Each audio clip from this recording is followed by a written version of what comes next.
Okay, that should come up. I don't know if it's recording or not. Oh, yeah, it's recording. Okay, should be recording. I'll test it out afterwards. If not, I'll fix it before we do it tomorrow. Okay, back to this, understanding the principle. Do you really need to know, what do you really need to know to find a solution? Sorry, if I could read, that would help. Basically what it looks at is the question, what do I need to actually find? Okay, this is all, okay, so now here's the second step. Devise a plan. Consider the problem and think of an approach to finding a solution. So for instance, when you're devising a plan, it could be guess and check. It could be create a chart. It could be to break it down as algebra, whatever it happens to be. Be aware of different problem solving strategies. Here's a piece of advice from years of teaching. Just because you learn something one way doesn't mean your students are going to learn it the exact same way. And you got to get that, you got to get over that real quick. Right? The way you were taught is not always the way people learn. The biggest thing you can do is when you actually start teaching and really start exploring teaching is really try a varied approaches to everything. And you'll find some stuff is going to work just beautiful and some stuff is going to bomb. Don't be surprised if that happens. Okay. As experience is gained, and this is kind of a cool thing, you'll always find an easier way to do it. And kids, most kids will find that naturally. If you're working along with problems in math and you're doing something and you're showing them step after step, some kid will say, well, you know, if I don't need to do that, I can go right to this step. Perfect. It's the same with you guys, right? As you learn stuff, you can do stuff faster. Okay. Partial list of strategies, here they are. Algebra, guess and check, orderly list or table, and think of a problem as partially solved. So sometimes you think of a solution and then see if it actually works through, which is kind of like guess and check. Okay. Oh, and eliminate possibilities.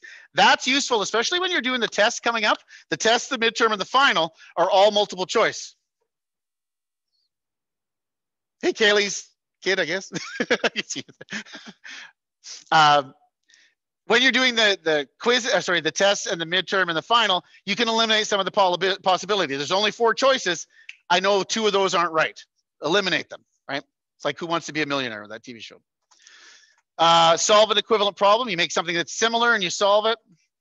Use symmetry, which means you do a problem. This is kind of cool, actually. You put your problem on one side, you put another problem on the other, and you actually try to follow them step by step as you go along, right? It's kind of a neat way of solving. And some kids, that really works for some kids when they can see it side by side. Okay, oh, I added here. You know, I'm going to try adding there. Oh, I subtracted here. Oh, I'm going to try subtracting there, right? Symmetry. That really works for... Sorry, go ahead.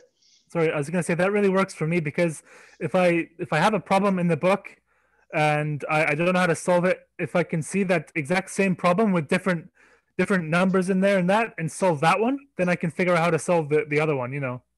And you'll find when you hit the first test that I give you, you'll be like, why does this question look so familiar?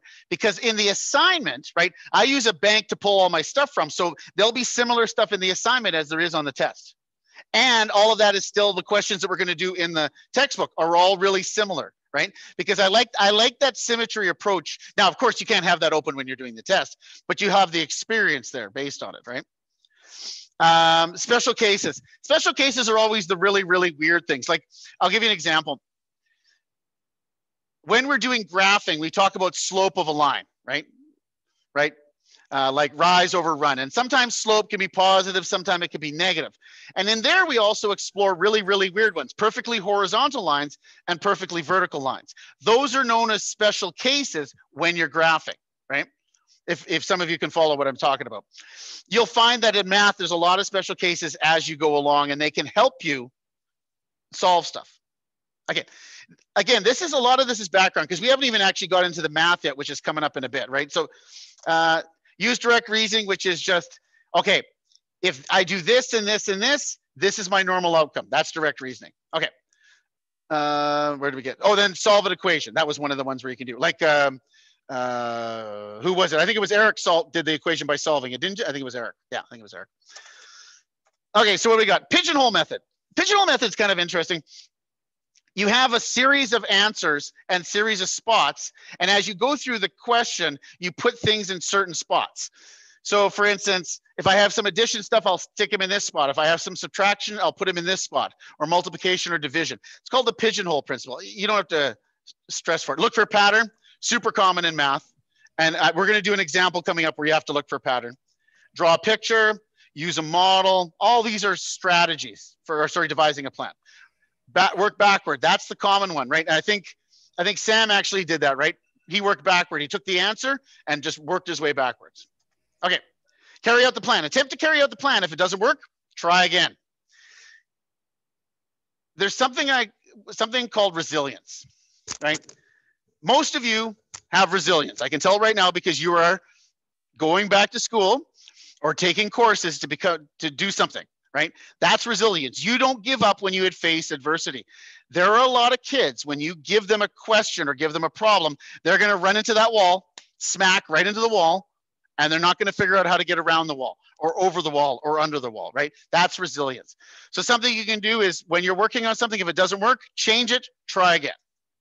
Don't be discouraged. This is how math is done, even by professionals, blah, blah, blah. Look back, analyze your thinking, right? What did you do? Was there something that allowed you to effectively solve the problem or not solve it? Can you think of a simpler way to solve the problem? And what other problems would this plan be effective? Sometimes your strategy will work for other things. Okay, guess and check. Make a guess and check to see if it satisfies the demands of the problem. You guess, you try, just like we did on that first one, right? Double it, add 11. If it doesn't work, try something else. If it works, you found a solution. So here we go. In the first diagram, the numbers in the big circles, right? So in the blue, are they blue on? Yeah, they're blue on your screen. If the blue ones are just adding the numbers in the two smaller circles. So right in this case, you take the 2 and the 6, you add them, you get the 8. Okay, look at this 18 down here. You take a 12 and a 6 and you add them, you get the 18. And you take the 2 and the 12 and you add them, you get the 14, right? It's a pattern. Give it a shot. I want 3 numbers, put them in there and see if it works. And this is going to be by guess and check, by the way. While you're doing that, I'm going to just double check attendance here because I think I missed a couple people.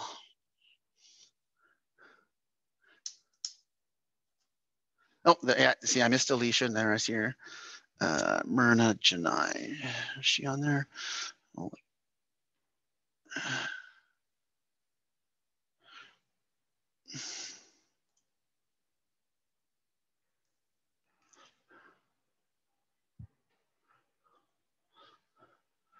Myrna, if you're on there, say something just so I can see that I didn't miss you. Myrna, yeah, Janai. Oh, there's Janelle. I missed Janelle. And Darren Musso. I think I missed Darren.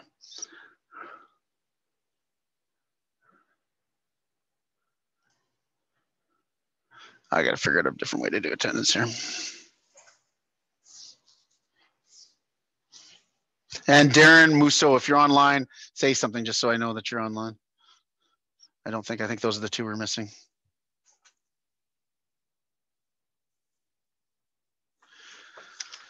Okay. Okay, somebody figure out a pattern? Anybody? Yes. Okay, Lacey, what do you got? 6 and 10 is 16, 10 and 5 is 15, and 6 and 5 is 11. So say the numbers from the left and right top ones. What are the numbers again? Sorry. 6, 10, 5. 6, 10, 5. Thank you. Okay. 6 and 10, 16. 6 and 5, 11. 10 and 5, 15. Awesome. Did anybody get anything different? No? Okay. What do we got here? Oh, that didn't even give me an answer. So there we go. So that was just a general one. Okay. Guess and check. Did most of you just try different numbers and see if they worked? Yeah. And that's when you teach math, that is going to be one of the main concepts that kids do is guess and check. So that was, okay, so make an orderly list. So let's look at this one. For problems that require consideration for possibilities, right? Lots of possibilities. We'll get into this when we actually go into probability and statistics. Here it is here. So how many different total scores would you, and please don't draw this, don't write this one out because this is massive. How many different scores would you make if you hit the dartboard shown with 3 darts? So if you threw 3 darts, how many different possibilities could there be, right? Oh, there could be 1-1-1. There could be 1-1-5. There could be 1-5-1. There could be 5-1-1, right? Oh my goodness. So it's a massive list. So if you look at this, you can actually break it down. And these are in the PowerPoint. You have all this, right? So 3 1s, 0 5s, 0 10s. There's your total score. You got 2 1s, 1 5. We don't care about the order, right? Their total score of 7. 2 1s and a 10. You can see how it's broken down. This covers all the different possibilities and all the different scores. Now, could you think you could give that to a grade 2 kid and get them to figure that out? No. If you help them, if you scaffold it for them, right? Give them this list and go through one of the rows, they might be able to do it, right? You sometimes have to give them what you want them to do to solve it, right? The steps. Okay, draw a diagram. Another way to do it. Okay, so we got a stock car race. By the way, this program in the book is all from America. So you're gonna find stuff that you get like American stuff in here, and dollars will be in like American dollars and all that stuff. So in a stock car race, the first 5 finishers were in this order. We got a Ford, a Pontiac, a Chevy, a Buick, and a Dodge. And of course, everybody has their favorite. Oh, yeah, Ford's the best. Dodge is the best, right? No, we're not doing that. Okay. So what we have is we have some things. The Ford finished 7 seconds before the Chevrolet. What? See, this is where we get into word problems and people freak out, right? Because they get this stuff and they get lost in this stuff. The Pontiac finished 6 seconds after the Buick. Oh, good grief. The Dodge finished 8 seconds after the Buick. Oh my goodness. And the Chevy finished 2 seconds before the Pontiac, right? This is what I'm saying. You give this to people, they freak out because it looks like it's just a bunch of words with numbers in it, right? Here's the cool thing. Let's draw a diagram. So if you draw a diagram, we talk about a basic number line. What we can do is we can then use the number line to help us figure this thing out. So the Ford finished 7 seconds before the Chevrolet. So our finish line obviously is on the right-hand side over here. So you just put it wherever you want. There's the Ford, and it finished 7 seconds. So we go 1, 2, 3, 4, 5, 6, 7. And then you put your Chevrolet. Oh, does that now make more sense visually than what it did in words? I think so. To me, it does. Okay.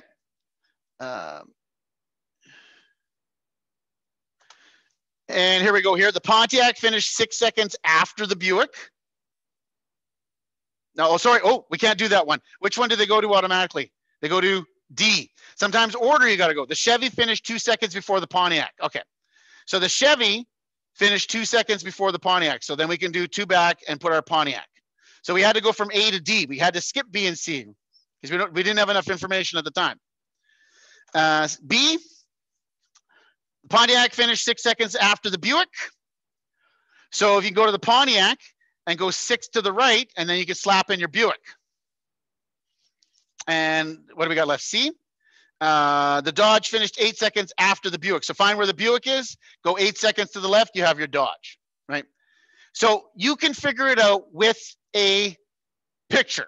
It's a pretty complicated problem, but you can figure it out based on that.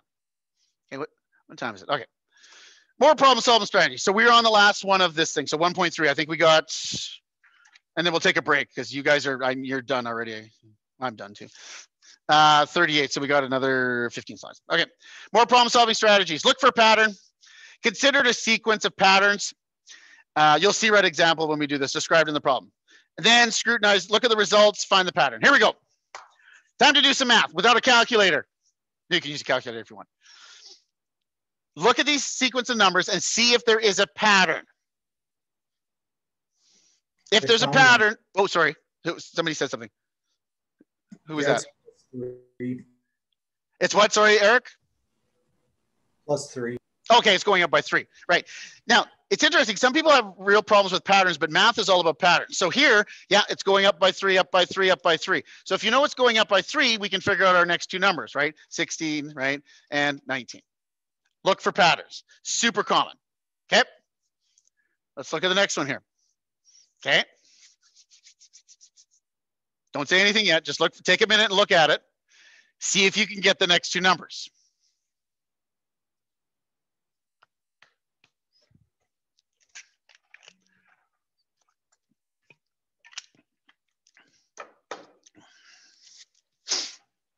It feels weird. It feels like I should be wearing my mask because of COVID, but we're all social distancing. I think it's okay. 34 and 40. What's it doing? Sorry? 34 and 40. So what's it going up by? What did it go up by for the first one? By 1, then by 2, then by 3. Right. So this one, the pattern's a little different. Every time you progress up, it goes by 1 increase, right? So the next one should go up by 5, right? So 34. This next one should go up by 6. Yeah, nice. Now, if you didn't get that pattern right away, don't stress. That's what we're here to do. We're supposed to develop it. Okay. Try this one.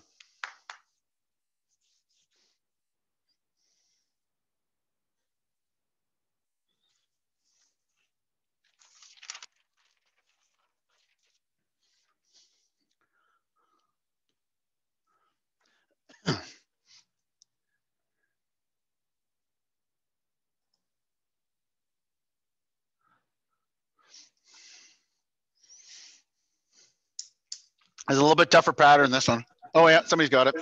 It's going up by 3, 5, 7, 9, so on. Okay. Odd numbers. Oh, okay. So you're doing it. You're looking at it. Oops, sorry, I'm on the wrong one here. You say 3, 5, 7, 9. So the next one will go up by 11. 11 and then 13. Okay. So 36 and 49. Now, here's a question for you. Sorry, that's not what I meant to do. Jeepers. Let's try that again. So that was there. Okay. Did anybody else get a different pattern for that one? There's a second one.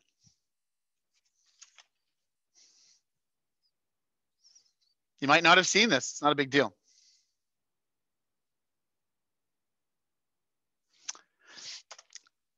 Perfect squares. So this one, the first one is going up by 1 squared. Remember, when you square something, it means 1 times 1. It doesn't mean 1 times 2, right? It's 1 times 1. So we go up the next one, which is 2 squared, which is 4. 3 squared, 4 squared, 5 squared, 6 squared, 7 squared, right? Same, we get the same numbers as we did in the previous one, but is that a slightly different pattern? Yeah.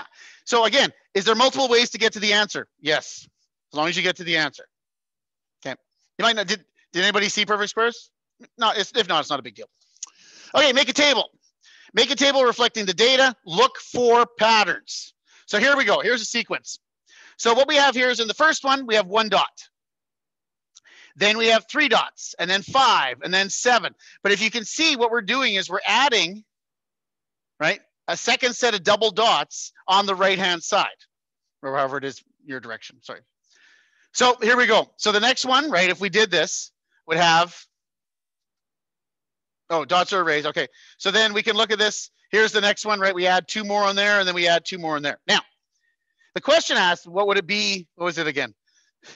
Count the dots in each array. So 1, 3, 5, 7, 9, 11. You can see it's going up by 2 every time. Here's the question for you. How many dots would be in the 100th figure? You will get kids that will draw this out, and they will draw to the 100th figure. You will get kids to do that. That's not, there's nothing wrong with that. It's, you try to kind of dissuade that because you want to figure out the pattern, right? So what you can do is you can actually, and you don't have to worry about this now, we'll just talk about it. Entry number 1, 1 dot. Entry number 2, you can see here, the 1 goes down to here, and then we add 2. Then what we do, then we look at the 3, and we get our 1 and 2, and add another 2. So every time we're adding another 2 to it, and you can actually see the pattern. We start with the 1, add the 2, then another 2. And then the 1, add a 2, a 2, a 2, and a 2, right? And you may not have seen that pattern right away. It's not a big deal. The number of 2s is 1 less than the number of the term. So if you look at this, look at the bottom 5 here. Entry number 5, there's 1, 2, 3, 4. There's 4 2s, right? 4 2s. So if we were to do the 100th one, there's going to be 99 of them. So 99 times 2, and then don't forget you got to add your 1 from the beginning. That's one way to solve stuff based on a figure, right? It's kind of a neat way of doing it. Special cases. Solve complex, consider special cases. Sometimes this works, sometimes this doesn't. It's just another problem-solving strategy, okay? Real with Pat. Okay, so here we go. you guys ever heard of Pascal's triangle? It's a triangle. Starts with a 1 at the top, then a 1 and a 1, then a 1 and a 2 and a 1, right? It's a pattern. It's actually used for binomial expansion if you ever took binomial expansion theory, but you might not have. So here's Pascal's triangle. So normally, and this is normally in the form of a triangle, right? It normally would be 1 at the top, then here's the 1 and the 1, and then 1, 2, 1, 1, 3, 3, 1, 1, 4, 6, 4, 1. All right, it's increasing every time. And there's a specific pattern to it. You only have to worry about that. Honestly, you will never teach Pascal's triangle unless you're going to teach high school. So if you're not going to teach high school, no stress. So it appears the number is the predecessor, right? So here, 2 times 1 is 2 to the power 1. 2 times 2 is 2 squared. 2 times 2 squared is 2 cubed, right? We just keep working our way up. It's a pattern in the rows of Pascal's triangle. This is just for general knowledge. I'm not testing you on this, relax.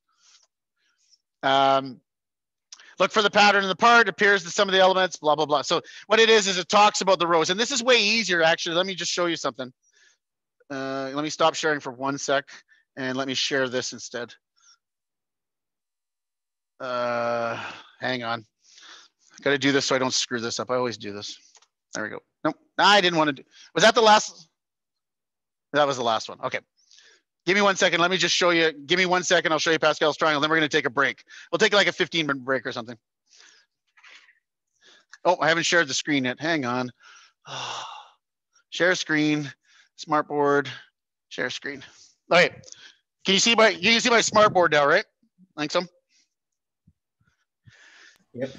This is what they're talking about, and it's way easier to do Pascal's triangle in the form of when you actually write it like a triangle. Sorry, I know you can't see my hands, but you can see the board. So 1, 1, 1, 1, 2, 1, 1, 3, 3, 1, 1, 4. Nope, my board is pooching now. 1, 4, 6, 4, 1. And if you look, this is what they're talking about. If you take these two up here, these 2 ones, and add them together, you get the center one down there. And they always start and end with a 1. So our next line, right, we're going to take, we start with a 1, and then we take 1 and 2, we get our 3. We take 2 and 1, we get our 3, and then it ends with a 1. Here it starts with a 1, we take 1 and 3, we get 4. 3 and 3, we get 6. 3 and 1, we get 4, and then we end with a 1. That's Pascal's triangle. So what they were doing is they were trying to base a chart on that and a pattern just to figure out different rows. That's all they were doing. Sorry, go ahead. Why does each row begin and end with a 1? Because what it is when you get to grade 12 pre-cal and you were taking that, what it is do you remember when you had 2 binomials and you had to FOIL them? Does that sound familiar? If you took core basic math, that should sound familiar. It looks like this, right? When you had something like x plus 2 and x minus 3, right? We FOILed them, right? X squared, negative 3x, plus 2x, minus 6. You guys recognize that at all? Yep. Some of you? Okay. Yep. So what happens in grade 12? We start doing this. X plus 2 to the 14. Right? We put just massive exponents on stuff.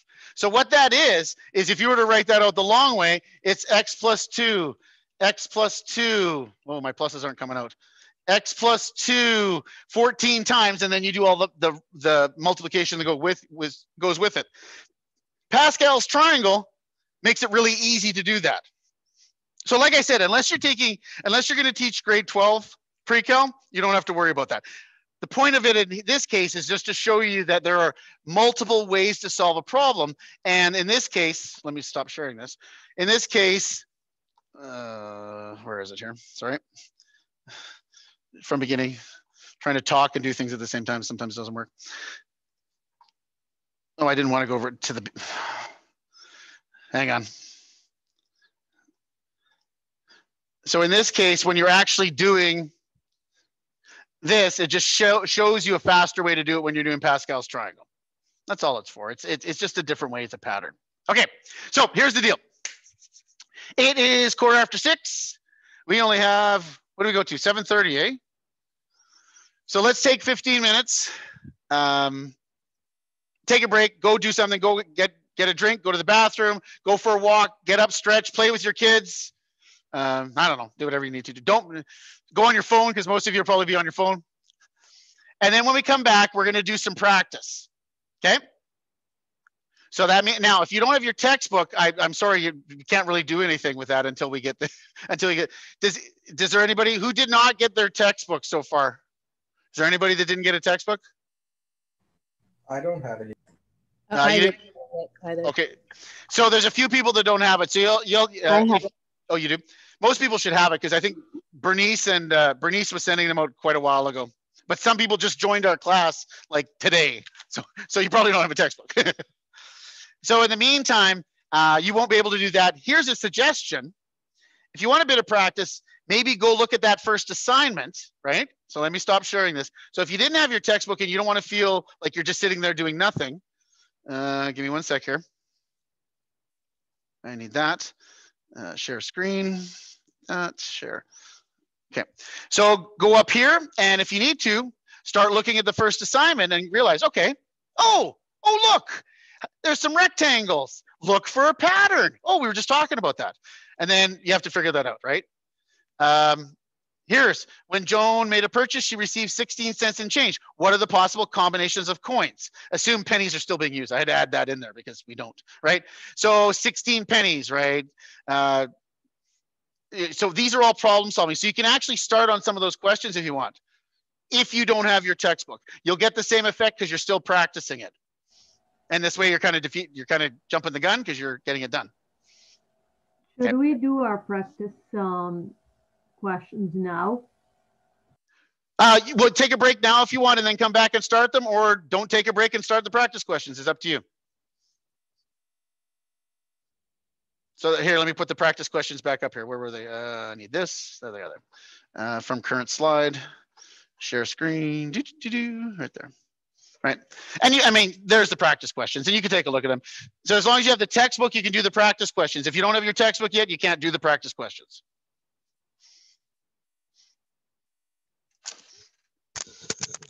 And then take a break. I'm going to go grab some water because I've been talking too much. And I'll be back in a few minutes. So if you have questions, I'll be right back.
Okay.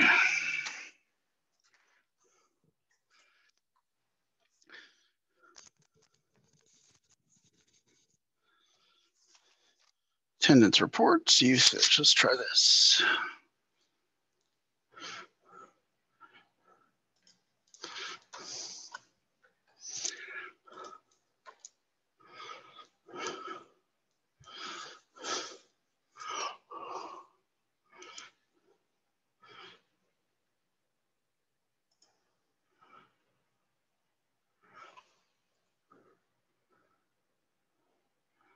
Oh yeah, it is recording. So hopefully that works. I'll have to figure out when I stop it where it's going to save it when it's recording.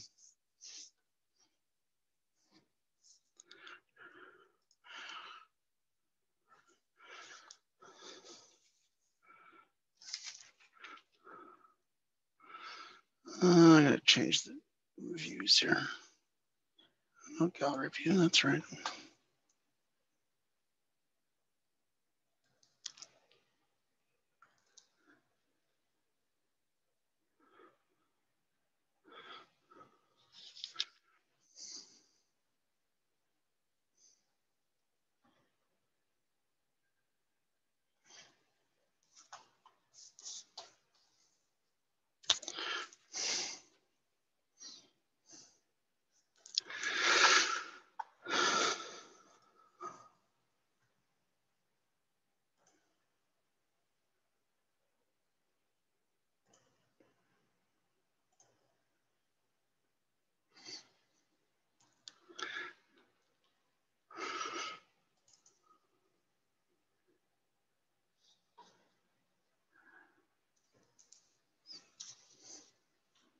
Oh, nice.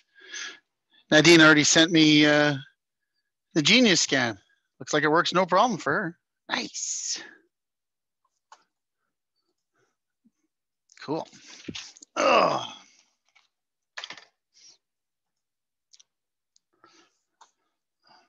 Okay.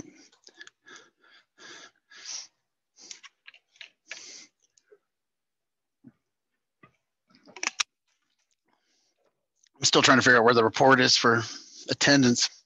It'll just make it easier. I think I got to log in actually.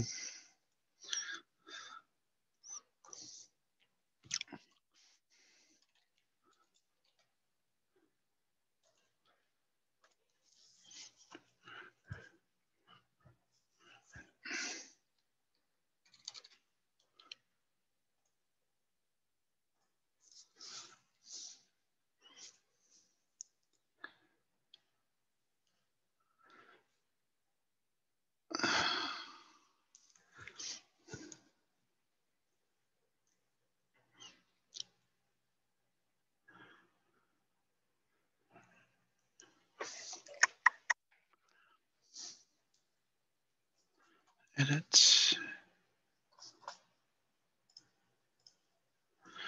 Schedule meeting, join our meeting, host a meeting.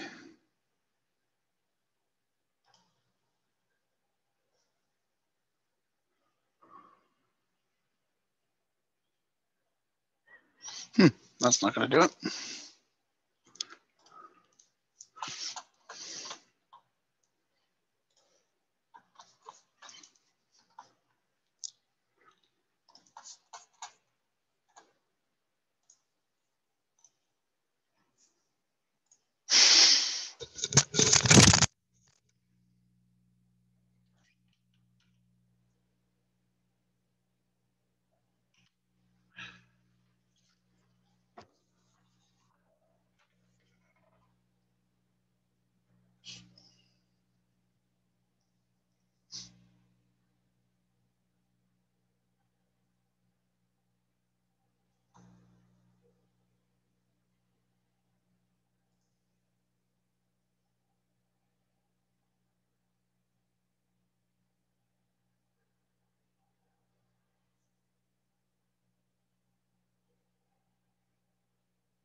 How much time do we have to do the practice question? These practice questions? Oh, you got lots of time. You probably have at least half an hour or more to do. So that'll take us to about, oh, sorry. I guess it would help if I actually put my headset on. Sorry if you didn't hear me. Yeah, you got lots of time, like half an hour or so to do those, maybe even a little more. All I have left after that is I have 3 little activities, and you'll see them in the, that we're going to do some, what are they called here? Math journals. I'm never sure how long things will take on the first day because it takes so long to get through stuff. And because we're doing it remote, I wasn't sure how long it will get. So if we finish a little bit early, I'm sure you wouldn't mind anyways, but work on that, the questions. That way, if you do have a question, right, you can ask me and then I can throw it up on the smart board and I can work through it, because I bet you if you have a question, somebody else has that same question. So let me get my textbook out so I have it ready too. Yeah, I was wondering what if we needed help with some of this questions. Yeah, and if you don't have a textbook, like I said, start working on the first assignment because you'll get the same thing from it, because some of the questions that are in the assignment are like the ones in the textbook. What is it, 6 and 7, where are they?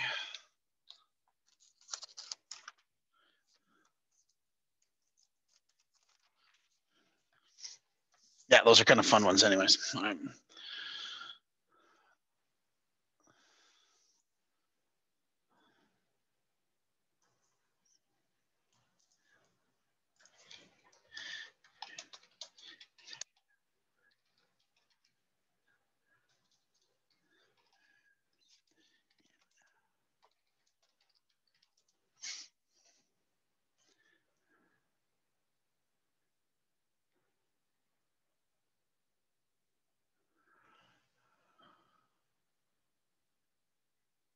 Oh, there we go. Just looking up how to do attendance in Zoom. I just have to wait till the Zoom meeting is over and then I can access it. And that'll tell me who was exactly online and everything. Okay, that's the way to do it. I'll try to do it every day too as I go along, because I got to figure out who you guys are.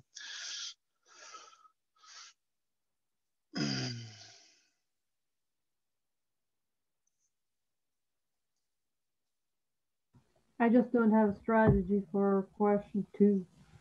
So question 2 on page 6. Yeah. Okay, so what do we got here? They sold 145 tickets. Students were charged $3 each and adults were charged $5 each. And the income was $601. Okay, so there's a couple ways to do this here. Let me throw it up. I'll throw it up on the smart board here. Give me a sec here. Stop sharing. That's not what I want.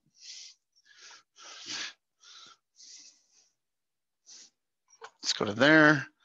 Screen share. Screen share. There we go. Let's go to that. Share. Yeah, good. You can see the board there. Okay, let me turn my, there we go. So there's many ways to approach this.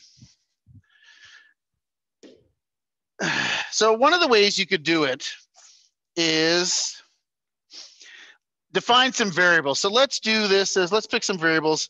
We got what, students and adults. So let's do S equals students, right? We pick letters that make sense, and A equals adults. Okay. So how many tickets were sold in total? 145. 145. So we know if we go S plus A, that has to equal 145, right? Because if you take all the students and all the adults and add them together, we have to have sold 145 tickets. Okay.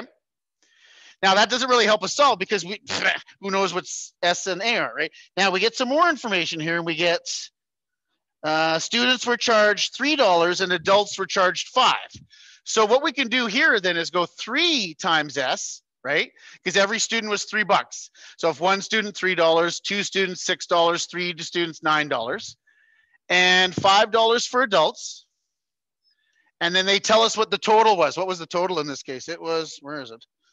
601. 601. Okay, now this question is relying that, did you take core or contemporary math? Which one did you take? I just took high school math. Sorry, say that one more time. I just took high school math. Oh, okay. So, see, yeah, you might not have seen this. It depends if you took systems of equations. Okay, systems of equations. If you don't remember this, not a big deal. This would be if you're going to teach high school. Okay, let me stop here. Sometimes you're going to get examples that we're going to work through that are really simple, and we're going to sometimes get examples that are really hard, because contemporary math covers everything from kindergarten to grade 12. So you may, do you teach currently, or are you going to be a teacher? I'm teaching currently. What grade? Grades 1 to 3. Okay, so you're never ever going to see this question in grade 1, 2, and 3. But let me show you how it works. So if you wanted to, could you try guess and check? Sure. I'm answering it for you, sorry. So for instance, you could say, let's say 100 students, and then that would make 45 adults, right? So could you plug that number into the bottom one here? Yeah, you could go 3 times 100. Sorry, the board just kind of did weird things there. You could do 3 times 100 plus 5 times 45 and see what you get. If you get 601, you did it right. Now, the problem with the guess and check method is there a ton of possibilities? I'm sure there are. There are. There is a ton of possibilities. So what I'll show you, so I don't expect you to do this because you're going to be doing grades 1, 2, and 3, but it's more of the problem solving technique is what you're more looking at. Here, let me show you how this actually is done. Let me get rid of this. Get rid of this. So systems of equations is a matter of taking the top equation and putting it into the bottom equation. And even if you took high school math, you'll understand that. So what we can do here is we can take this top equation and rearrange it. So if I want to get S by itself, right? I want to get S by itself. How do I get rid of that positive A? If it's positive, you always just do the opposite of it. So if it's plus A, to get rid of it, you? Negative. You got it. You take A away. So what you get then is 145 minus A, okay? Now, if you look, S is by itself. So what we can do is wherever we see an S in this next one, right there, we can actually take that and replace it with all of this that I'm just circled. This is called systems of equations. You would have done this in grade 12, but it depends on how long ago you took math, right? Like I've had some students come right out of high school and take this, and I've had some students that haven't done it for 30, 40 years. So it's quite a range in this course. It's slightly familiar. Sorry? It's slightly familiar. Yeah, okay.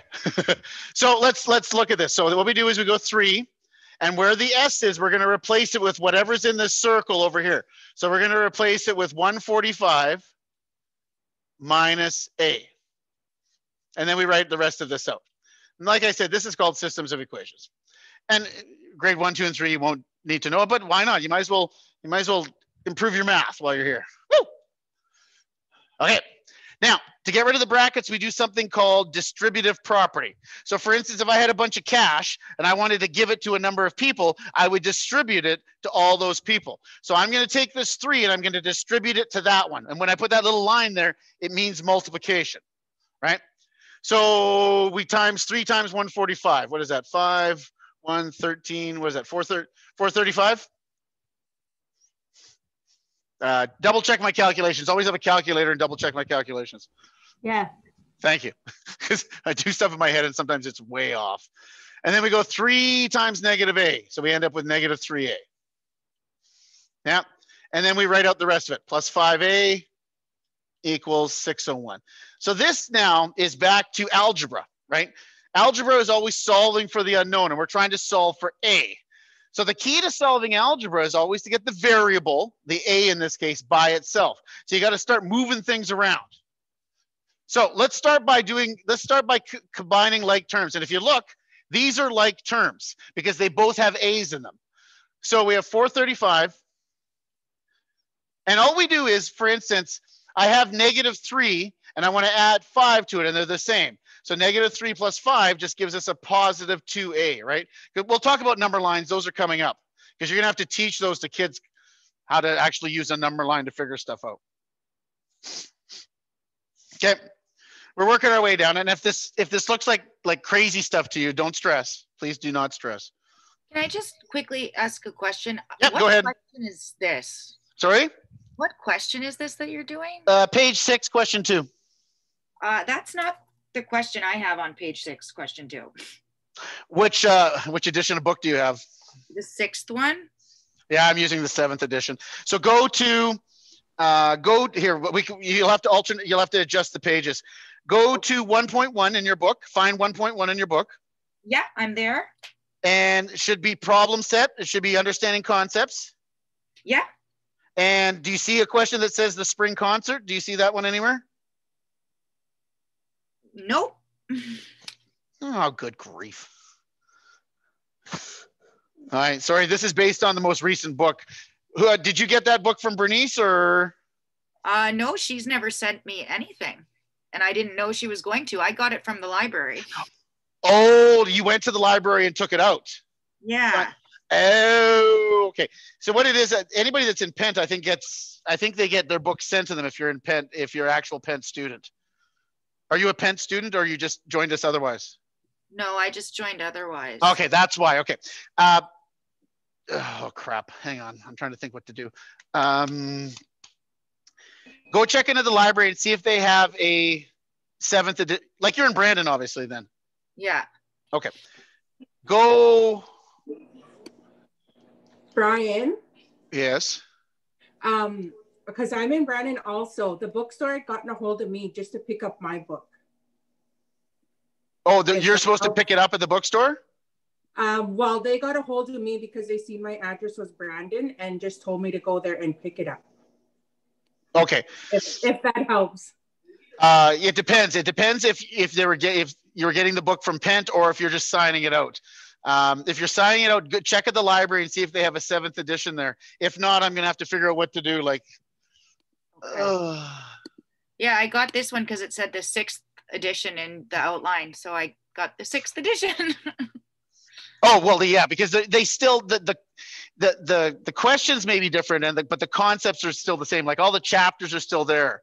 It just might be the questions might be slightly different first. Obviously, they are for 6th edition. Yeah. Because I think the 7th edition is the most current one. Okay. Okay. Like here, let me just ask you some of the other questions after that, like getting up into 10 to 14. Is there a bunch of circle questions where there's a bunch of circles on the page? Yes. Oh, okay. So those are still there. You should probably be able to do most of the questions there, even though they're different numbers than ours, because the concepts are still the same. Okay. So you might have to, if you have trouble with one, you might have to read it to me so I can write it on the board and then do it for you. Okay. Okay. But I can't really check my answers then, unfortunately, either, can I? The ones you have in there, you can, because there's answers in the back of the book. Only for some of them. Yeah. So do those ones, the ones you have answers to. Okay. Okay. Oh, sometimes stuff doesn't work. In this case, it's the edition. But go check the library right away, see if they have a 7th edition.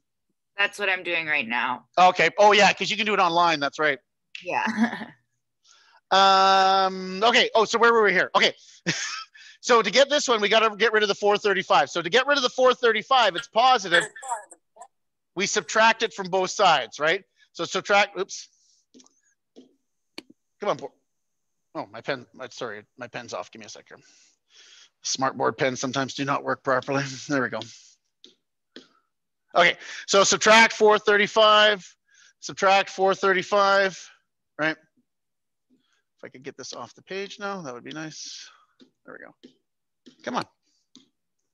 Okay, so to do that, we end up with 2A equals, what is that, 65, 165, 166, is that right?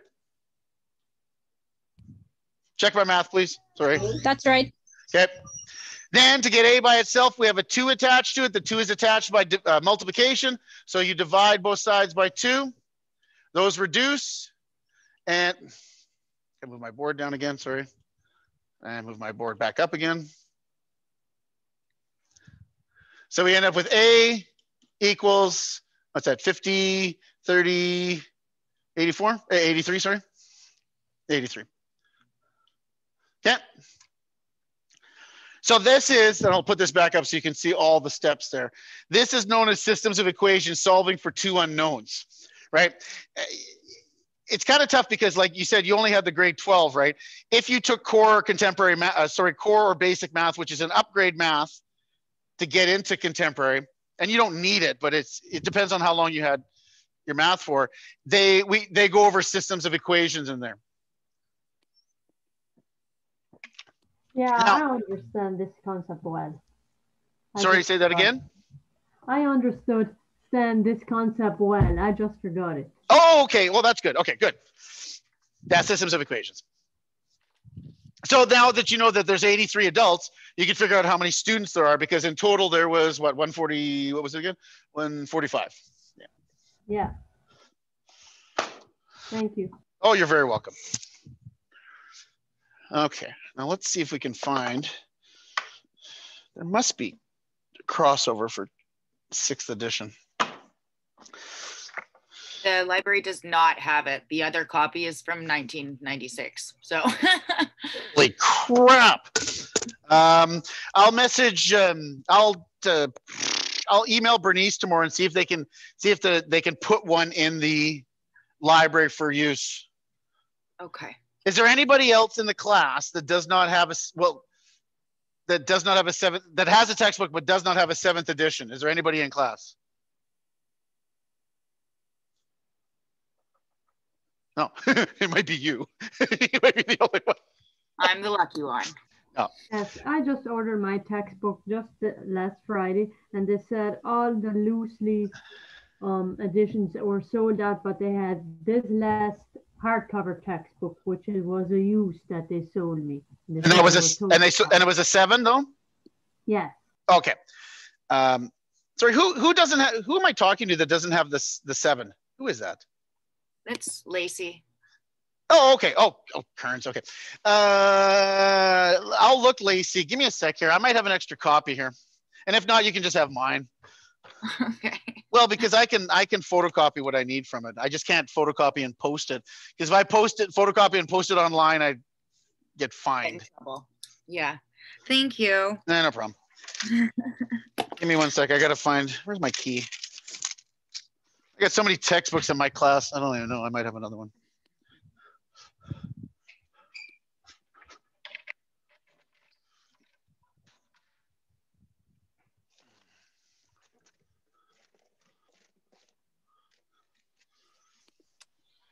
Can you scroll down a little bit? Up, I mean? Give me one sec. Oh, you want to see the stuff above it? Yes, please.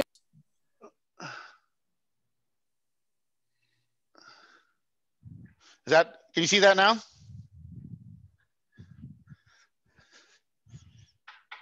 Okay, no, I don't have a textbook there.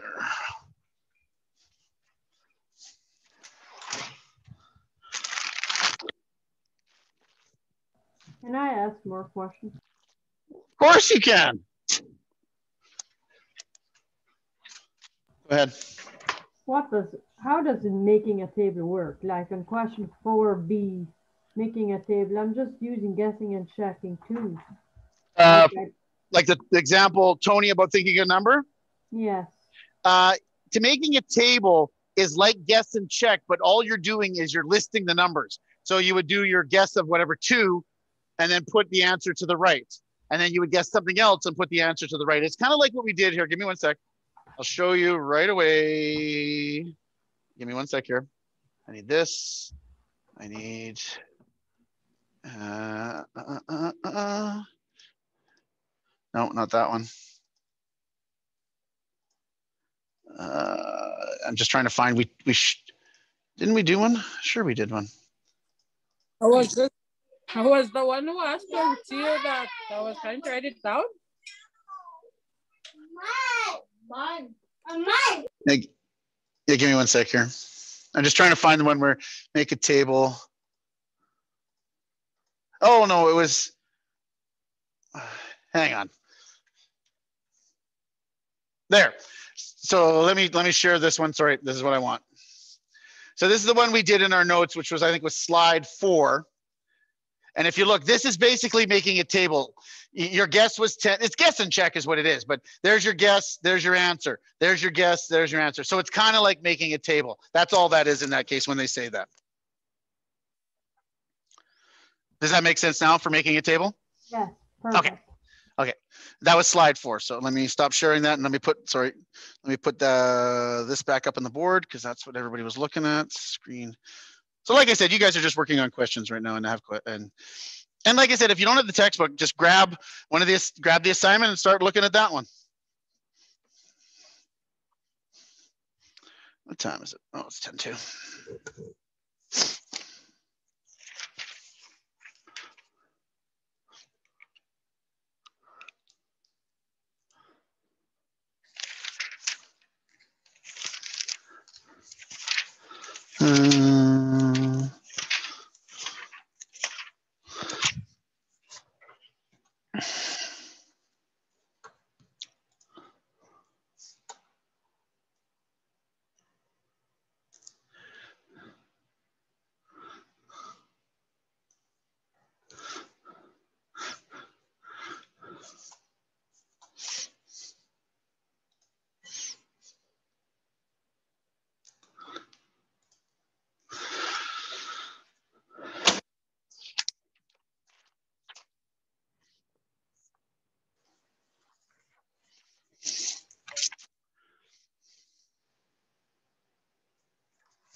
See, if this class was to be a person, I'd be wandering around looking at your work, helping you at your table.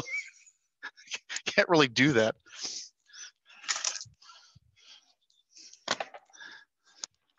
For question 10A, is there more than one answer? 10A, place the digits 4, 6, 7, and 9 in the circles to make the sums horizontal and vertical equal 19. Yeah, there's probably more than one answer. Oh, okay. But B says, is there more than one answer in this part? Just try it, right? And digits can only be used once and only, yeah, because you could reverse the order of stuff, right? So for instance, let's say you had a 4 on the left-hand side and a 9 on the right-hand side, you could probably flip them if all the other numbers are the same, right? Yeah. Yeah.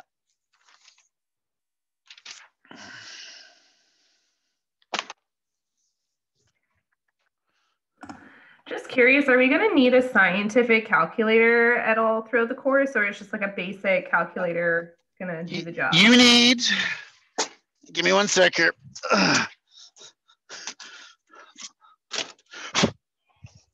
These, where's my camera? That is just a basic calculator, right? It's a sharp calculator. It has stuff on it like squares, square roots. Like you don't care about logs and stuff like that because we're not getting into that because that's higher level math. So that's just a basic calculator as long as it has some nice functions. Now these ones are really nice, these sharp ones, because they allow you to put brackets around stuff, which are really useful. So as long as you got a basic calculator with squares, square roots, cubes, cube roots, the pi button was useful, brackets, something like that will be perfect. Probably like a $10 to $15 calculator. You don't need these things if anybody recognizes these bad boys, these good old graphing calculators that we used to use. You do not need one of those. Can you see my screen? It's kind of reversed, but like if I can do all of this on my phone calculator, is that good enough? But the problem is, let me give you the reason for it. Like during an assignment, it's fine. But during a test, right? you have a calculator in front of you that's actually a phone. So you could, I'm not saying you would, I said you could use it to look up stuff on the internet about what you're learning. And that's the issue. That's why phones are not usually good. Should look at the camera. Jeez. That's why phones aren't usually used when we're doing tests. Do you have access to a calculator anywhere? I mean, we have one store here and I don't think they have calculators, so I might have to order online, but then it's going to probably be like a week or two. Okay, so then in that case, I mean, we'll just have to make an exception. You'll have to use your phone. Yeah. A lot of students in my class use the sideways version of the phone because it gives you all those functions. But then when we do a testing class, we just don't use them. So now the other option is to use the calculator on the computer, but then if you're using the computer to use the test, you can't see the calculator. It's just garbage on the screen, right? So how many, just show of the thumbs up or whatever it is, how many people do not have a calculator and use their phone? Just so I can kind of get an idea. Just like do the thumbs up. 1, 2, 3, 4, 5. 6. Let me check the other screen here. 7. Yeah. All right. I guess, I mean, if you have to use your calculator, that's right. Let's try this. Let's try English. If you have to use your phone as a calculator on a test, then I'll have to trust you that you won't use it to search up other stuff while we're doing the test. If you can promise me that, then that's what we can do. Because I don't want you to go and spend extra money that you don't need to spend, right? That's not what I'm here for. That's why I pick free programs, right?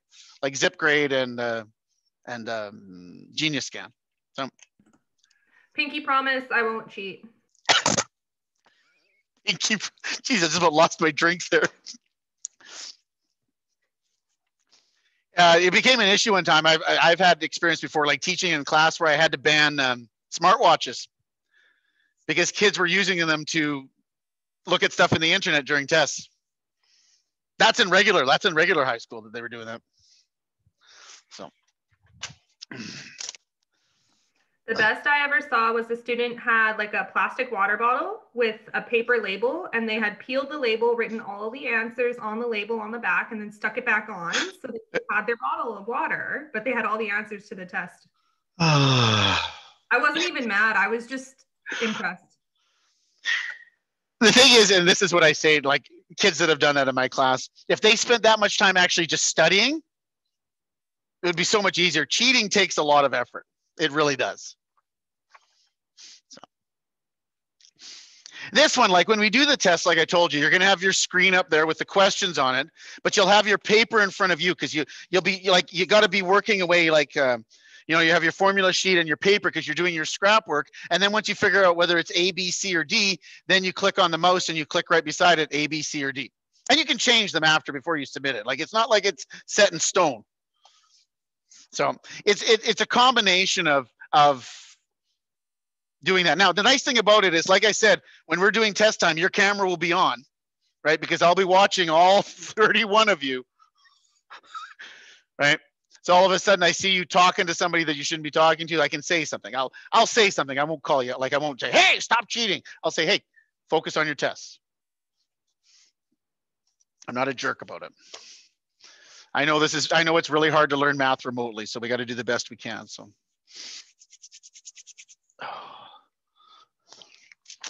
Oh, I'm missing my chat here. Where's my chat? Sam, I wish I had thought of that in school. Thanks, Sam. Cheaper, Sam. Oh, there's a smile.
I should double check. Myrna Janai.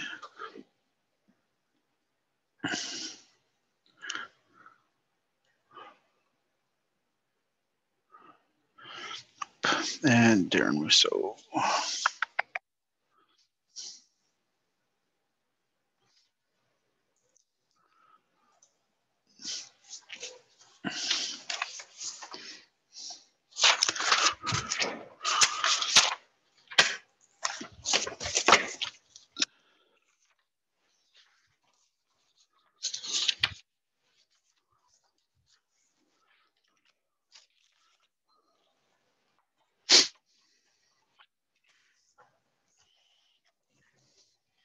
Oh, they finally turned off the fans in our school. It was so cold in our school today.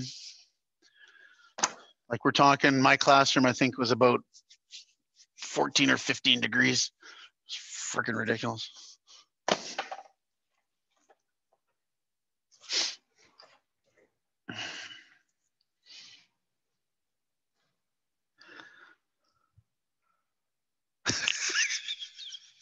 Nice, Sam. I'm just reading your comments down, chat. You could have tried with your parents, but that probably wouldn't have worked, eh?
Hey, Lacey, do me a favor. Turn your camera on and hold up your textbook to page that 1.1. I just want to see.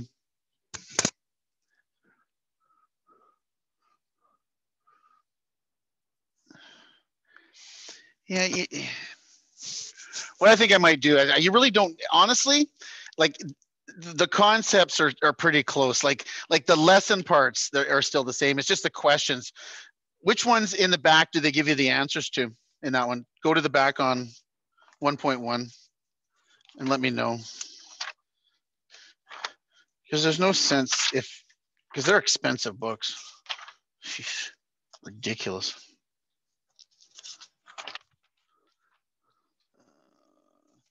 So 1.1 looks like my book, they give you 1, 5, 7, 9, 11. What are they giving you in yours? I can't hear you. You got your mic mute. Sorry. That's okay. 1A, 4A, 5, 6, 9A, and 12. So they do give you quite a bit. Okay. So what we'll do is then when the questions come up, you can just hold up your book and I'll tell you which ones to do. Okay. That are close to everybody else's, because they'll be really close. Okay, sure.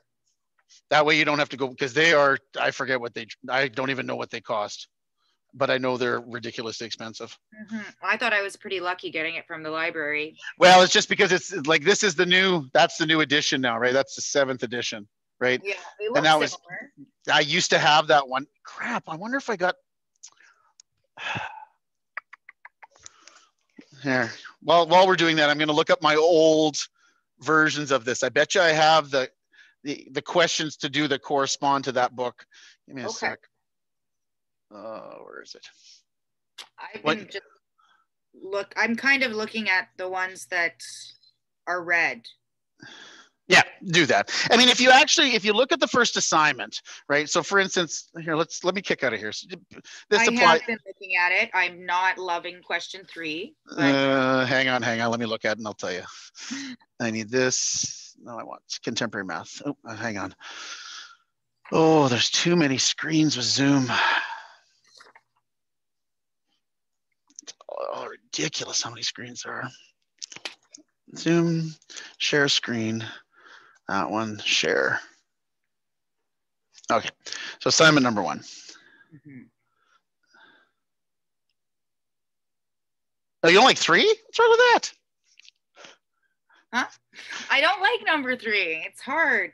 Okay, but if you look at the questions, for instance, if we go down here, so like this question here, question 10, that's on the screen, those are part of what you're doing there with the circles. You'll see more of those within the, so, and these ones here with this pyramid one, if you see question, oh, there, here, look at that one. There's the dot questions there. So if you look at the assignment and you see those questions, that'll help you to determine which questions you want to do in the textbook also, right? Okay. Because that's that whole thing about the symmetry, right? If you have an example beside you of this one with the circles, you can put yours beside it and then kind of solve it. I figured out question 1 that way by looking in the textbook. Yeah, perfect. I mean, who knows? Maybe I didn't and I'm wrong. But... No, it'll be fine. Magic squares, those are coming up. So don't forget, this is assignment number 1 covers, I think the first 2 chapters or 3 chapters. I have to look. Give me a second. I'm trying, because I did finite math through. Oh, did you? Yeah, through Athabasca. Oh, yeah, okay. And it was awful, but I had a tutor for it. I hate to say it, any math you take online is horrible. It just does not, it's not the key thing. But the key thing about this course is it's not, I assume you know most of the math concepts. It's about how to explain them and teach them and draw out the different things. I mean, if you look at some of the chapters we're going to be covering, right? Well, it says, I mean, the whole book is mathematical reasoning for elementary teachers, right? It's specifically for teachers, right? Yeah. Well, that's why 3, I was trying to remember what to do when it's like a less than greater than with 2 variables, because I did this in August and I don't remember anymore. Yeah, remember it's another system of equations, remember? And it's dotted. If it's greater than or less than, it's a dotted line. If it's greater than or equal to, it's a solid line. And then you pick your test point. In reality, if you were to do that, you'd use this thing. Right? Remember the graphing calculators? You probably used those in school, eh? Yeah. Back in high school. So. Because you guys went to, Massey, right? No. Neelan. Oh, you went to Neelan, that's right. So I got to do all this in French too, so. Whoa, great. Bear with me.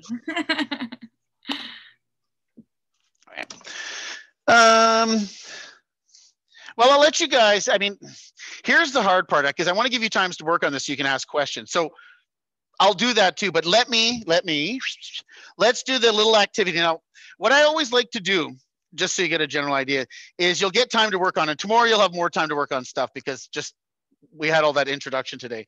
But I want to cover, there's 3 activities I want to do. And if you actually look, we're going to do a bunch of activities throughout every day, right? Some prime factor stuff, some colored chip models, some fun with fractions. I know that's kind of stupid sounding, but we're actually going to have fun with fractions.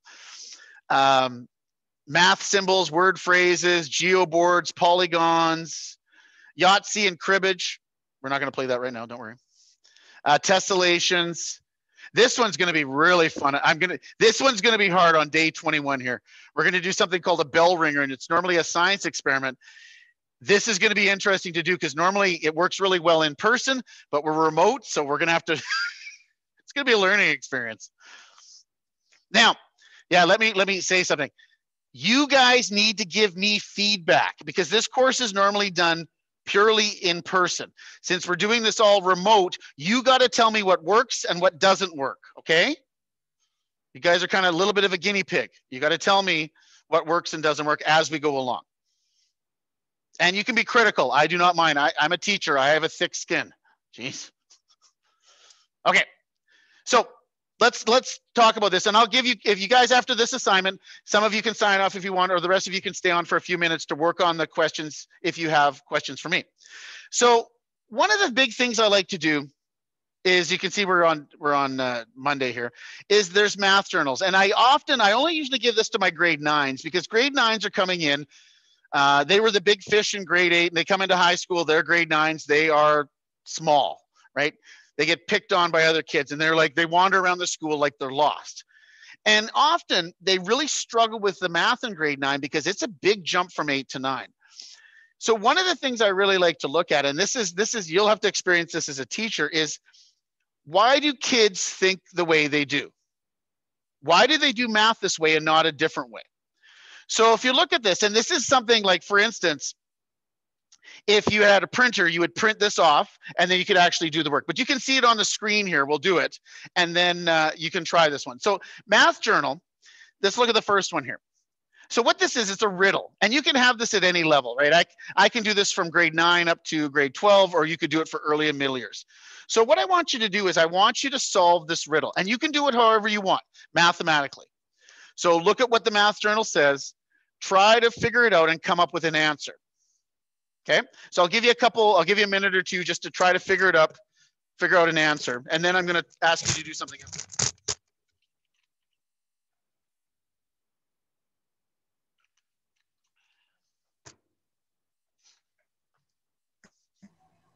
Is it 25? Oh, don't say anything.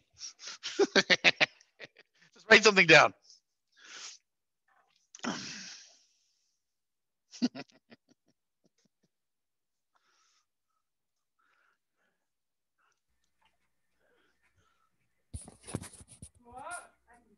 How many of these math riddles do we have? Or math journals, rather? There's 3 we're going to do right away. 3 of them. They're on the webpage, 3, 4, and 5. I have a question. Yes. Who's asking? Sorry. It's Callie asking. Oh, sorry. Thanks, Callie. With the practice, are we handing this in, or this is just for us to? That's just for you to do. That is ourselves. Just practice, right? That's just for your practice. The only thing I'm going to assess are the assignments, the ones that are on the page there that you'll print off, do work through and then send it to me. The 3 tests, the midterm, the final, and the activity. That's all I'm assessing. Everything else is for you to do, just to practice. Right? So if you if you really come across a question you don't want to do, guess what? You can skip it. That's your deal. Okay? Okay, sounds good. Okay, good. Oh, you're welcome. A lot of people are really scared of math, and I think that's very common. Most adults, if you throw a math problem in front of them, they will freak out, right? My job is to make you not freak out and enjoy math. I know that's kind of crazy, but.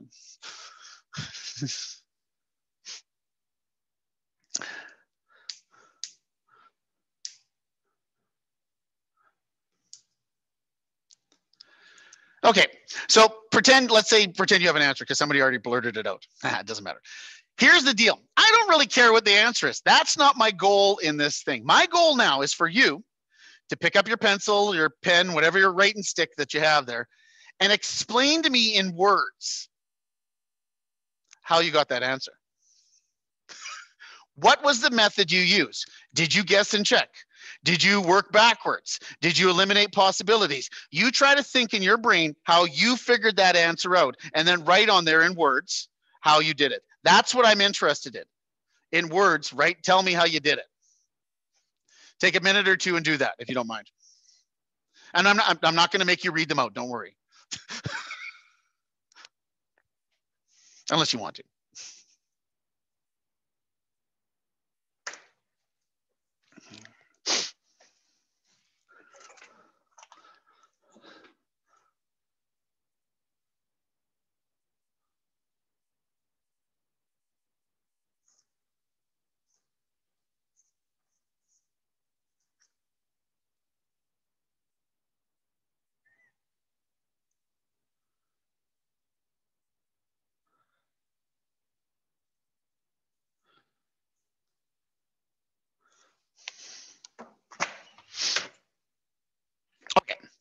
So what I would normally do is when I do this with my grade 9s, I give them this on a Friday or whatever it is, or a Monday, whatever it is, and I give them time to do the question and then write down what they've done. Because when they hand those into me, I can see as a teacher exactly, it's almost like breaking open their head and looking inside to see how they're thinking.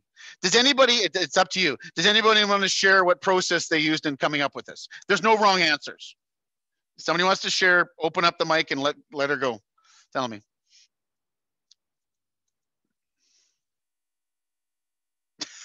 And there was silence. Oh, wait, that's because you're all muted. Okay, never mind. Anybody? Oh, go ahead. I did, well, first one to 100, there's 50 odd numbers. And then I took the next step. I wrote it out, odd numbers between 21 and 56. And then after that, I just listed off my multiples of 5 from there. Okay, so you basically went through the numbers and then we're just chopping things out that didn't work, right? Right. Okay, that's cool. No, that's a great strategy. But I mean, you writing it down though makes you think about actually maybe then how other student, like if you gave that to a student, you could see how they decide to solve it. That's very cool. I like looking at those math journals because you can really peer into what people are thinking. Okay, that was Math Journal 3. 1 and 2 are coming up later in a couple days. Don't stress. They're coming on day 6 if you're really worried about 1 and 2. Okay, let's do 4 now. Okay, so here's 4. Okay, love this question. People hate this question. So draw that out on your page and then tell me how many rectangles you think are there. And then again, explain your reasoning. Explain how you figured this out. This is an interesting one because people do this one very differently. So draw that out and take a minute and figure it out. See if you can get it. I don't have a pen and paper with me, but to me, the way I'm thinking about this one is, it's one big one that encompasses 5 smaller ones. So to me, there's 6 there. Okay, good. So keep that in your mind because I guarantee you people are going to have different answers than that one. So just hang on to that in your say. So people take some time and draw it out, figure it out, and then take a guess. It's a guess. Remember, there's no wrong answer.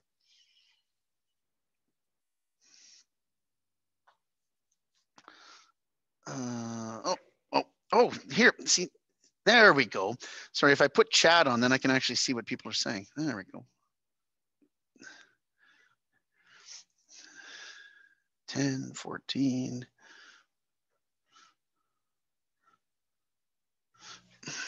Where's the stylus? There it is.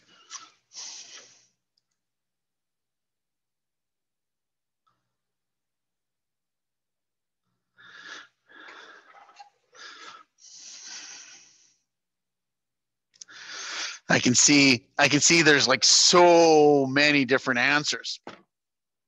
Okay. Does anybody want to give me a shot at what they think? They're not the numbers, but their strategy. What did you guys do for strategies? Somebody can just unmute themselves and tell me one of their strategies, if you don't mind. So there was the one big one and then the 5 individual ones. Okay. And then pair them up into 2s. So you could, if you wanted to, hang on. So you could say, you could pair this piece, like, I don't know if you can see my screen, pair that up into 2, right? And then maybe pair that up into 2. Is that what you're talking about? Yes. Okay, so you pair up into 2, keep going. And next you can pair them up into 3s. Okay, so hang on. So let's do 3. So there's 1, 2, 3, and then we shift one over, 1, 2, 3, and then shift it over again, 1, 2, 3. Okay, keep going. And now pair them up into 4s. 4, so you can do 4 there and then 4 there. Okay, that's interesting. Now how did you keep them all separated? Did you draw lines around everything? Did anybody draw lines? Let me ask that. Did anybody take a pencil and draw one set of rectangles and then draw it another and draw it another? I did. You did that? Yeah, so it's in a common way. Justin, are you trying to show me? Is that what you're doing? Oh, yeah. Let's see, Justin's. Oh, yeah. Oh, okay. So you did it in blocks and then you put numbers based on how many different combinations there is. Oh, that's cool. Right. But do you get the point across here that there's a number of different ways to get answers? Yeah, and trying to figure out how people do it is really quite an interesting process. Okay, that's cool. Let's do Math Journal 5. Now, this is a tricky one. This is you're going from home, which is H down the bottom left-hand corner, and you're going to the movie theater. By the way, this is pre-COVID, right? So when we could actually go to the movie theater, right? And now I don't, can you even go to the movie theater now? I don't even know. Okay, you can only go certain directions. You can only go north, like this way. So for instance, if I want to go to the movie theater, I could go straight up the top and then I can go east over to the movie theater. Or I could go in a northeast direction. So I could go from here and I could go up. I could go across. The only thing I can't do is if you look, see where I am on this third one, I can't go south again, right? You can only go north, east, or northeast, right? So what I'm looking for is how many possible ways, how many possible routes are there to get from the home to the movie theater? Okay, take a guess. Well, figure it out, try get a number, take some time. But here's what I want you to do. Think in your mind, because you're gonna have to explain it on the page. How did you get that answer? That's what I'm looking for. Tell me how you got that answer.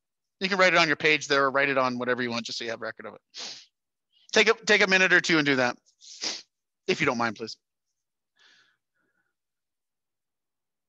Oh yeah, Sam, I'm reading your quote. Yeah, you're double counting, but it didn't say in the question for the rectangles, it didn't say the size of it, right? Right, so when you shift one over, that's still the same size rectangle, but it's not in the exact location. So in that case, you could probably clarify that question by saying, don't double count anything, right? If you really wanted to with kids. But I was kind of trying to leave quite an open-ended question to see what kind of results we got. Okay, that makes sense. Thanks. Yeah, and sometimes that's deliberate by teachers, and you guys will find that out. Don't give them too many instructions, because then it really creates a wide open playing field and you'll see some really interesting stuff. It's tricky to know when.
Okay, well, we don't need to get to the final answer on this.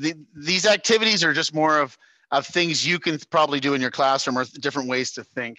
Like I think, Justin, what did you say? You said 14. I bet you, Alice, 18. Like are we gonna get a wide range of answers? Oh yeah. Now, what I'm interested in is if somebody wants to share this, that would be nice.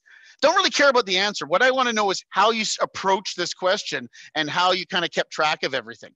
If somebody doesn't mind it, it could tell me. Like how you started counting your numbers, and then how did you keep track and keep yourself organized? Anybody?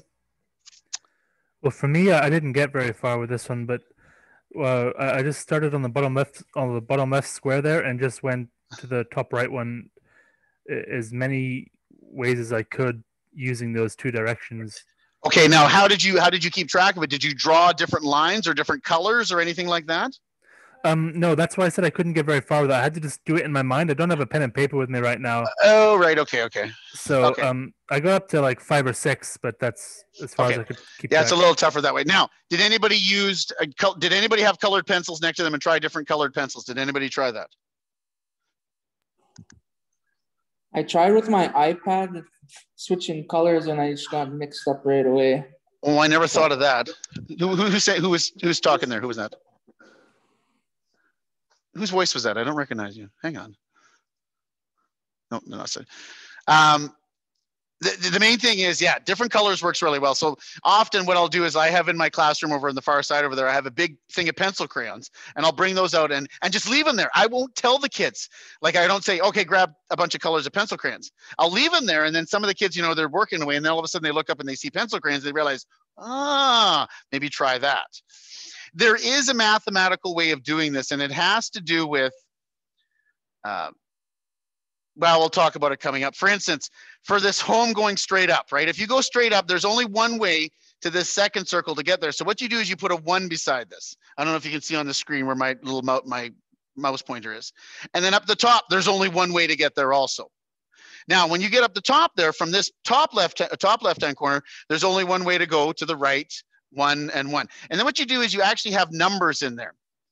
And then you start looking at diagonals, and you start putting secondary numbers next to these things, and you'll actually see you can add them together to get to the end. Now, if any of you in high school took something called permutations and combinations, it may not seem familiar to some of you. It's not a big deal, but that's where it was really done, was permutations and combinations. Now that's grade 12 higher level math, but you could give this question to a kid in grade 3 or grade 4. Big deal. You have to give them enough a little scaffolding to get there. What I'm interested in is exactly how do you figure it out? That's what I'm looking for. It's like, what's in your brain there? Okay, so those were the math journals. So we're gonna finish right away. So just give me a couple seconds. Don't disappear yet. So tomorrow I'm gonna give you the plan. Oh, nice. Tomorrow we're gonna play a game. First thing. We're going to play a game called Sum It Up. Now, if you click on this on day 2, if you have access to a printer, do me a favor, print that off. If not, it's not a big deal, because you just have to recreate that square on a piece of paper, okay? If you don't have access to a printer, do that, okay? What else do we need for tomorrow? I have the dice, because we're going to play the die. We're going to play the game. There's the PowerPoint. The second part, we're going to do 1-4, 1-5, and 1-6. Then we're going to do a Cuisinart rod activity. Now, here's the cool thing. I'm giving you the link to the website. We're going to go there, but I'm going to be a guided Cuisinart rod activity. You'll see, it's kind of cool. Why didn't it connect to the right one? I'll have to fix that before tomorrow. Okay, sorry. Now, a couple things you got to do in the meantime. I'm giving you 2 things. One is the Genius scan. So some of you have already sent me this. I've already got the emails already, right? The sample assignment, print that off, write it, try Genius scan, and then send it to me, because I want to make sure you know how to use the program or the app before we do that. Sam, like we said before, you can just do it, scan it in on a regular thing. Also, I want you to try going, you should check your emails. Everybody should check their emails. Check yours. You'll get a form, and it'll have a ZipGrade login, and it'll have a student ID number, which is unique to you on that page, and the access code. And then go on there and do that little 5-question thing, because then I know you know how to actually see, you can see what ZipGrade looks like. Okay, try to do that between today and tomorrow, if you don't mind, please. And other than that, that's the first class. We're done. Sam, big thumbs up. There we go. If you're worried about like what we covered today, that was a lot of theory. Will we get into more math stuff? Yeah, we're going to get into more math stuff. And I'll talk about teaching it and that stuff too. Okay, are we good? I have a question. Who's that, Alice? Yeah. Go ahead. How should I, how did you say I should send this Genius app? With which document? Oh, like with the Genius scan? Mm-hmm. Okay, so if you look here, like on Oh, sorry, on my webpage here, let me get rid of this. Sorry, I got multiple stuff on my page here. On the main webpage, right under contemporary math, right here where it talks about the program, right underneath, it says sample assignment. I don't know if you see that on your page. So if you click on sample assignment, that page should come up. Okay. Then what you got to do is just print it off if you got access to a printer. If you don't have a printer and need one at school or whatever it was, you can do that tomorrow, right? Just put your name, date on there. Did you download it to your phone? Obviously, I asked that question because if you did it, then it works. And then what's your favorite color? And then use Genius Scan to send that, email it to me. Because you have all of you have my email address. Can we just scan the screen? Well, the problem is that here's the issue. The reason I want you to do it that way is because, for instance, this math assignment, you can't write on the screen, right? Unless you can. If you can write on the screen, by all means, that's fine. Like if you have a program that allows you to write on the screen. Most people don't, right? I had to find something that was easy for everybody to do because of the wide range of technology, right? So ideally, what I was wanting people to do is if you can, print that off, write on it in your own words, blah, blah, blah, do all the work, scan it, email it to me. But if you have a different solution, that'll work also. Can we send it through Genius app, or do I have to? You send it through the Genius app, and then you just email it to me, like because most phones have email on them. I think everybody does. Or you could send it to your computer and email it that way. The reason I'm using Genius Scan is when we started doing this last year, kids were sending work back in, and it was weird pictures sideways, and it took me more time to organize all of that than it was actually took to market. So this will send it as one file as a PDF that I could print off and mark for you guys. Okay. Give it a shot, and if it doesn't work, we'll come up with a different solution, okay? But give it a shot for that, if you don't mind. Okay? That makes sense? You can ask me questions too. If you have questions, email me, right? Everybody has my email address. It's interesting, I sent out 32 emails, and it said in the email, please respond back saying that you got this email. I got 12 back. 12 out of 32. Oh yeah. Okay. Hopefully this records. If not, I'll figure out how to properly record it tomorrow so we have this. And in the meantime, work on those questions if you have the questions of the book, or start your assignment, or even start looking for a game or an activity for the end of the course too. You got lots of things. Okay, we're good. Okay. Have a great one. And I will talk to you tomorrow. Have a good night. You too. Thank you. You're welcome. Have a great one, everyone. Good night. Night. Stop or pause recording. There we go.